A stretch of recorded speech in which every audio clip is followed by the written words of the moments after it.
And welcome to another episode of Experts Speak. I'm Michael DeLon, and I'm here talking with Taft Love. And well, Taft, thanks for being my guest today, sir. Yeah, thank you so much for having me. This is awesome. You are welcome. It's going to be a really, really fun conversation because I was just telling him before we got on this, Taft is represented and works for a company called Iceberg Ops, and they're an unagency agency focused on RevOps for startup companies. And I said, gosh, that's kind of like 7 Up because they were the Uncola and they disrupted everything and made a small fortune and helped a lot of things. So I think Iceberg Ops is going to be very similar to that. And I can't wait to dive into it. So tell me, Taft, as we get ready to jump off the diving board into the deep end, how in the world did you get doing what you're doing today? Oh man. So I'm going to give you the brief long-term overview. So I dropped out of college, became a police officer, and spent a decade in law enforcement before I got into tech where I am today. And so after tech or after law enforcement, when I joined tech, I got a job cold calling for a small startup that ultimately didn't make it. We shut down, but I was a sales development rep, the annoying people who cold call you to get you to consider their business. Yep. And that led to a more senior sales job, which led to a job at a company called PandaDoc, where I sort of straddled sales and operations. I found myself solving problems that other people kind of considered part of their day. And I found myself not being okay with these problems existing around me. I started solving them. And I sort of worked my way into a job, which was sales operations. So think the people who manage the systems and the processes that sales teams use to do their job effectively. And then fast forward a couple more companies, I figured out, hey, I'm pretty good at this. I like doing it. And I understand how sales and marketing teams work and the operations side. Most companies struggle with this, especially in startup land. Yeah. I'll go consult. And so Iceberg for the first year and a half was me working early mornings and late nights, helping other small companies grow by having great tech stacks and processes in place. And now we're doing a few $1 million a year. We have a real team. Last year, I hired a CEO who's a much better CEO than me. Man, way to go. Yeah, thank you. It's been really exciting. It's sort of taken on a life of its own, and so that's how we're here today. Is this journey that started with me solving my own problem, but for other companies, all the way to now we're a boutique agency doing this on a larger scale for lots of small but growing companies. Yeah. Well, thank you for doing that because I was in a .com that didn't last either. My thing is they were ahead of their time, which means they went bankrupt. So I've been there. But the whole aspect of, I mean, I've been in sales and marketing most of my life, right? And I've been in big companies and they're like, okay, here's the new CRM system we're going to use. And we're all going, what? Can Yeah. I just go talk to somebody? And so I can feel your pain that there is this disconnect between sales operations and technology and operations and how they don't always talk to each other. Talk a little bit more about that struggle and what do you do and how do you help startups? Yeah. The first thing we do, which feels obvious but is often overlooked, is we take a look at the business and try to figure out where they want to go. What do they want to do? What's the goal? Because without that, you can solve lots of problems that aren't actually in the way of the ultimate goal. And so understand company strategy, and from there we help them figure out what needs to be put in place in terms of training, process, and tools Yeah. to help their client facing teams make customers happy, because that's the frame through which we view our whole job. Isn't how do we make your sales team better, it's how do we make your customers delighted. And if you start with that, everything else falls into place. So good. It's like Stephen Covey years ago, begin with the end in mind, right? Yeah.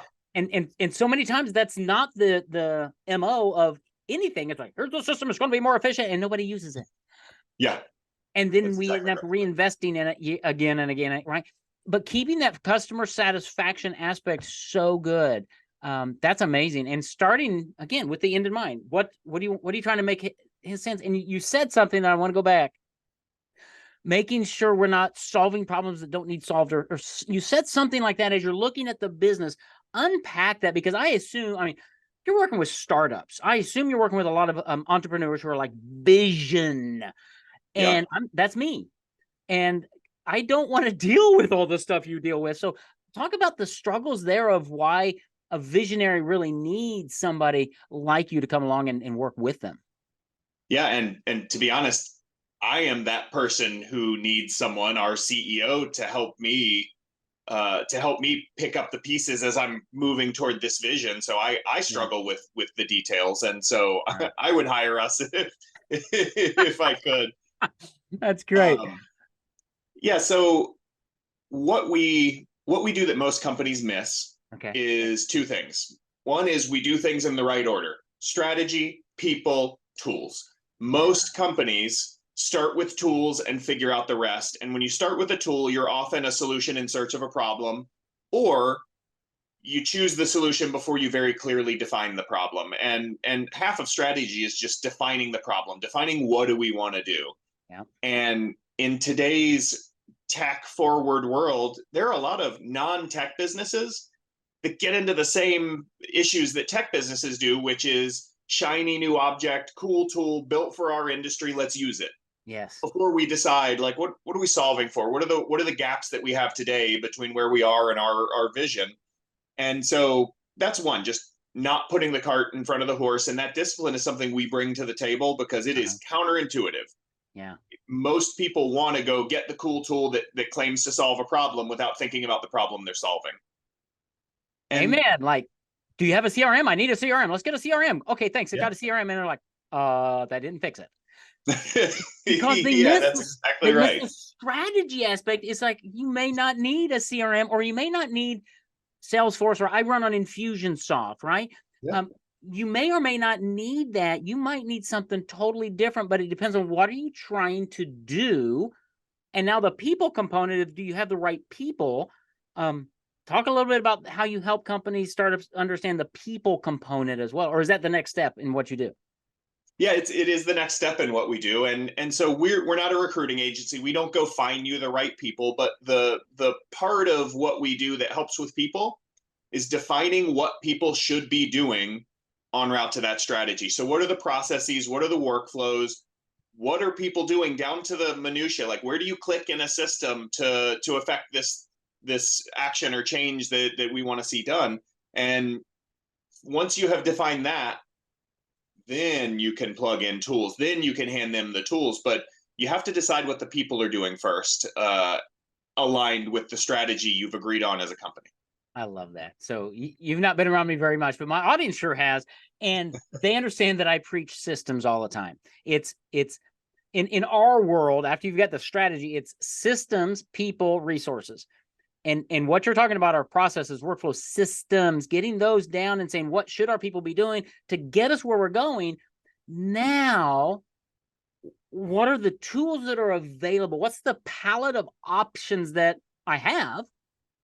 And Mm-hmm. what's the best one? And then you make recommendations. Do you implement? Do you help? What all? Keep walking me through, because this is fascinating. Yeah, this is what makes us the non-agency or the unagency. I, it's the idea that we don't just tell you what to do, and we don't just go do the things you tell us to do. We do a combination. We do strategy and wrench work for you within the framework of revenue operations. And so, yeah, what we'll do is we'll help you build the requirements list based on the strategy we've agreed to and the processes we're going to plug people into. We now have a requirements list, which is your secret weapon anytime you start thinking about tools. I know it sounds silly. I know it feels like work about work, but I promise you it's not. If you decide to implement a new tool, step one, write down what it needs to do. What are the things? It's hard to keep all this in your head. Nobody's memory is that good that they can remember all these pieces together and literally draw out on a workflow what it should be doing. And then Yeah. it becomes really easy to narrow down the field to the tools that actually meet these requirements. And then it's all subjective. Pick the one you like best. Who cares if you like the color scheme of this one better than that one, or usability is better here than there? What you know, because you had the discipline to build a requirements list based on these systems, is that you're looking at a short list of tools that can do what you need to do.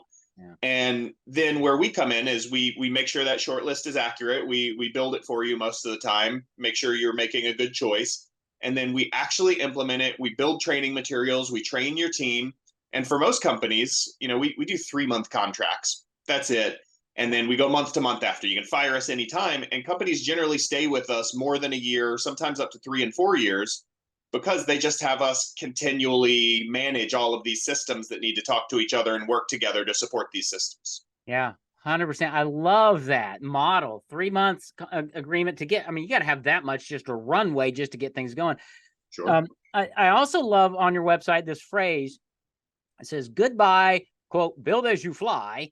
Hello, scalable RevOps.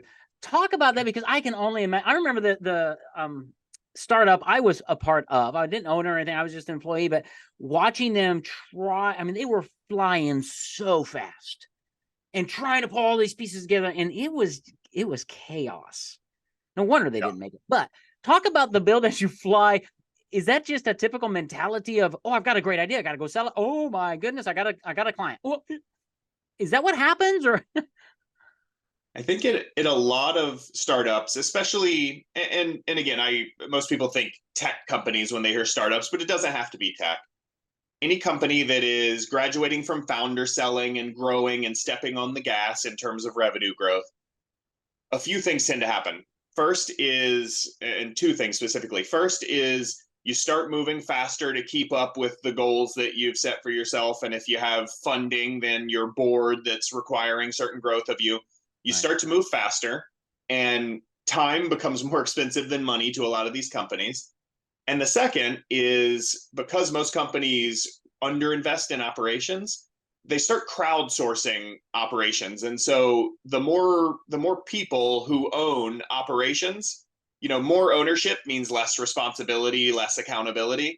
If you don't have a single owner for operations across your revenue team, and in some cases without a COO across the whole company, you end up with these disparate systems, people having different definitions for the same ideas, different tools doing the same things. That's where the sort of build as you fly starts to fall apart. Works fine when you're the founder and the sales team and everything can live in your head. But as soon as you don't have one person in whose head everything can live, starts to fall apart. And that's where you need help. And it doesn't have to be us, but you need a single owner. Amen. Because and it probably never happens. You've probably never seen this, that when you have multiple owners of something, you get the he said, she said, not me, therefore blame, shame. That and that 100%. Doesn't cost the company any money, right? No, it's easy problem. We're speaking from experience here, folks.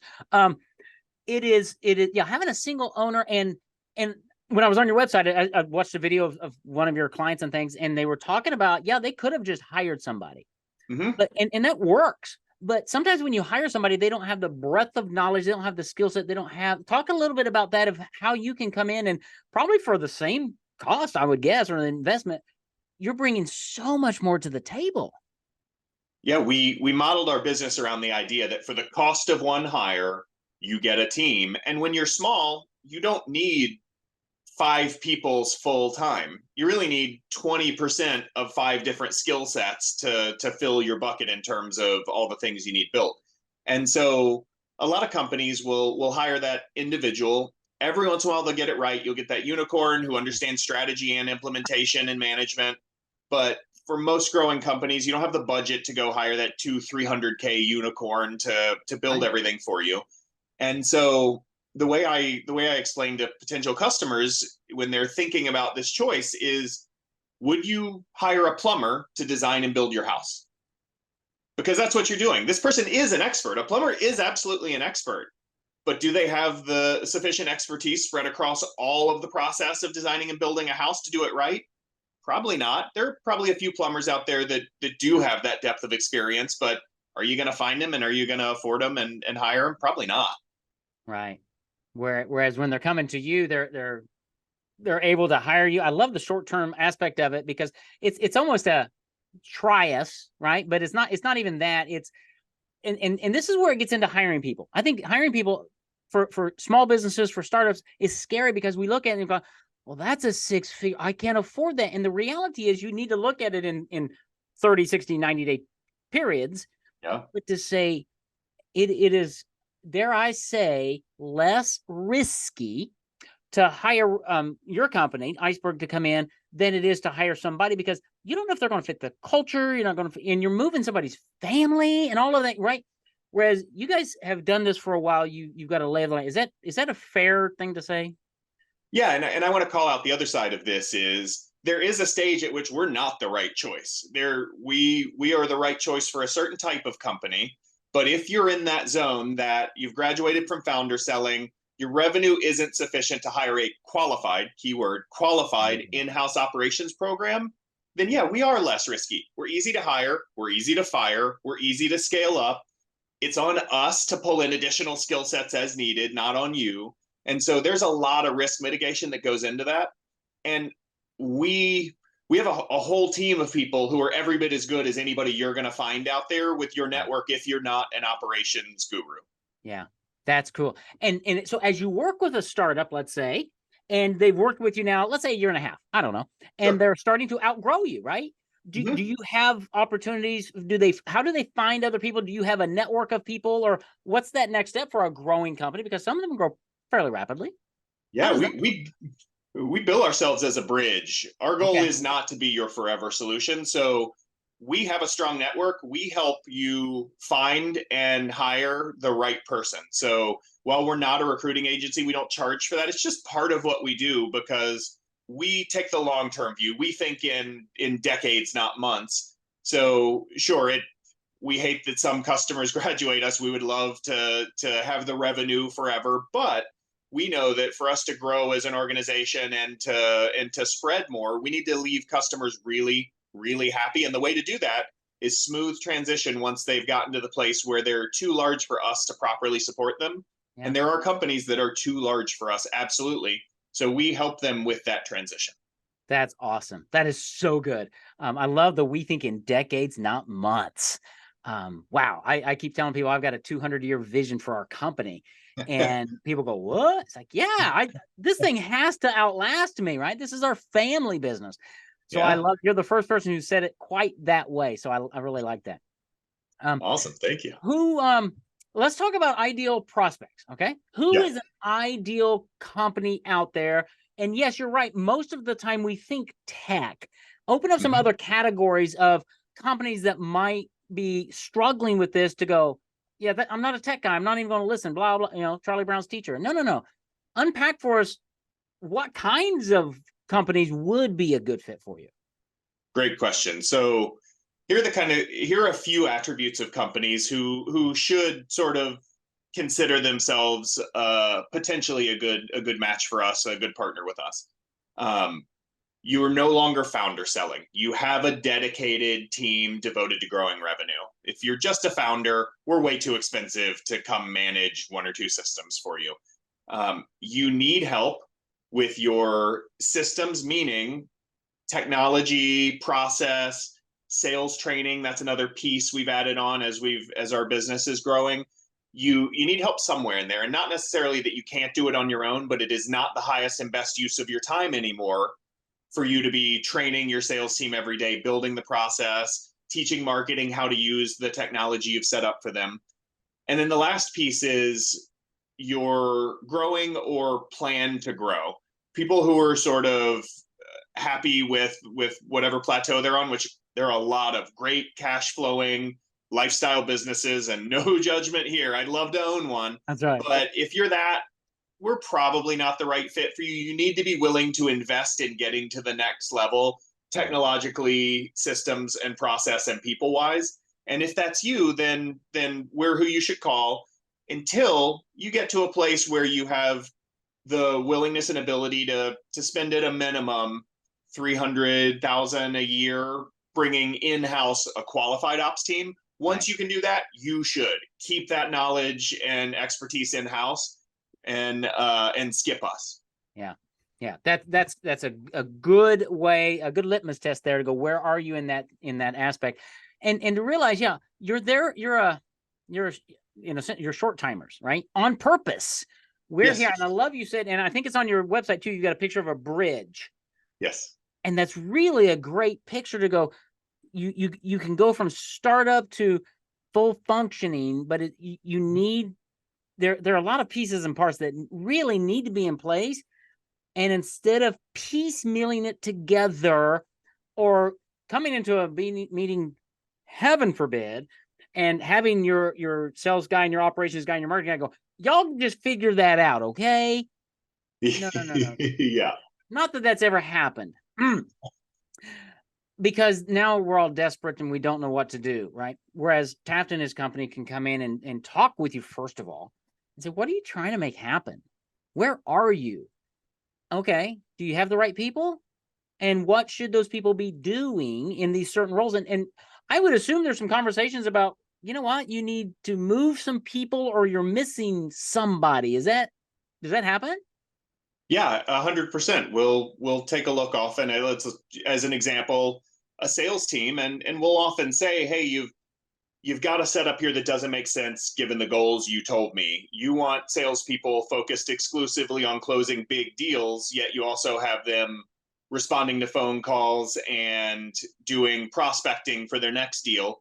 Maybe you need a development role, a sales development rep here to be the gateway between all of your leads and the sales team or marketing team. Sometimes we'll come in and say the only path for you to get to where you're going from where you are is demand generation. That's really a skill set you need in-house. Go find a person or an agency to fill it so that then we can build you all the infrastructure to make sure the leads they generate get to the right place. So we've been to this rodeo enough times. We're pretty good at spotting where are the gaps, and we try to help people understand that gap analysis so they can go, make the changes that aren't in our scope really quickly to grow their business. That's great. And having an outside set of eyes is worth so much money.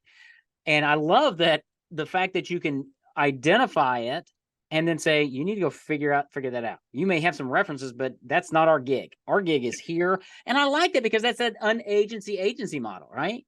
Yeah.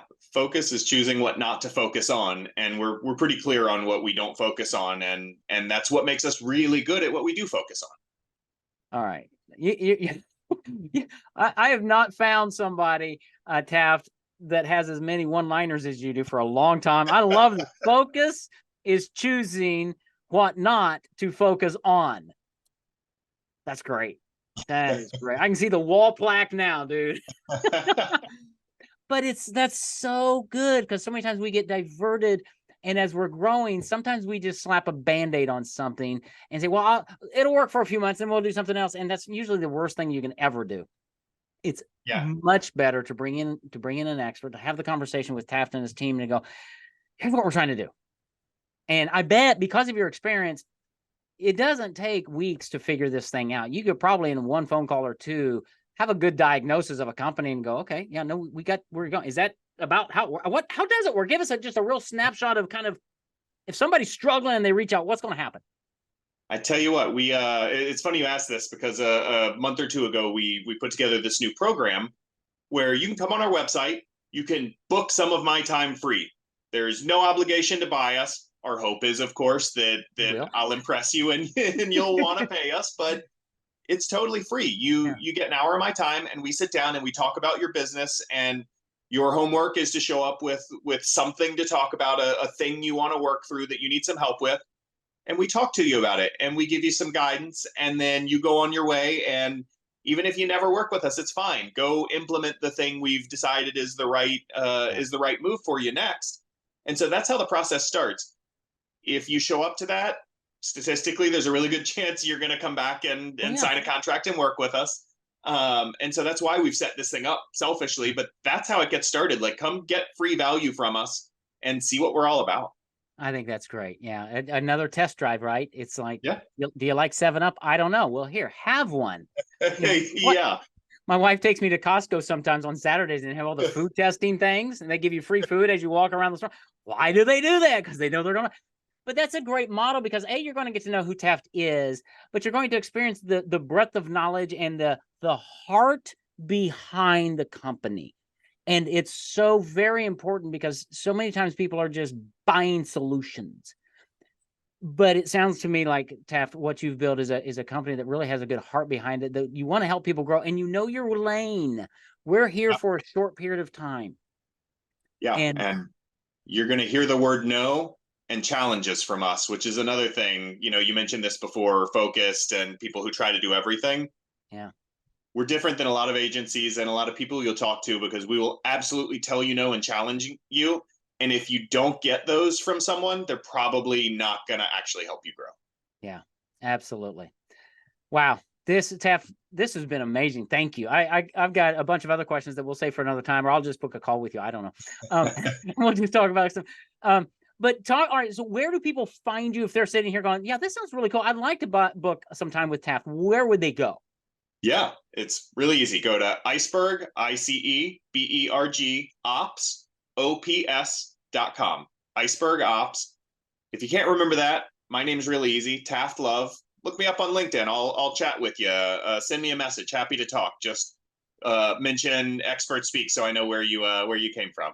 That's great. Okay, I'm going to grab both of those, Taft. I'm going to put them in the show notes because busy entrepreneurs and startups, we're busy, right? And a lot of times they'll listen to this online. So go back to the show notes. I'll have those links in there so you can reach out to Taft and see how he can, go book a call with him, but see how he can help you really put some structure into your business and start putting yourself in a position to really scale and probably reduce a lot of stress. We didn't talk about all that, but a lot of the stress, a lot of the nightmares that comes along with really running a good business that can scale to get you to the next level. So Taft, thank you for being my guest on Expert Speak today, sir. Thank you so much.